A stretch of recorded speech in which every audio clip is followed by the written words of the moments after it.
nanawagan si DepEd sakaling maisama sa kurikulum ang usapin sa West Philippine Sea.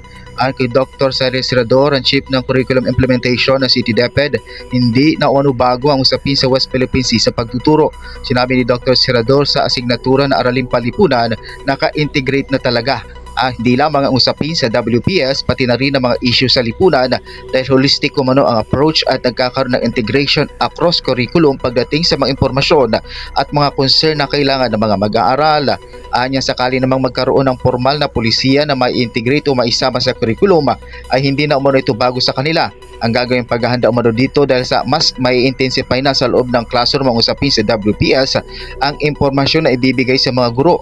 Bigyan ng sapat na detalye ng may turo ng tama ito sa mga estudyante.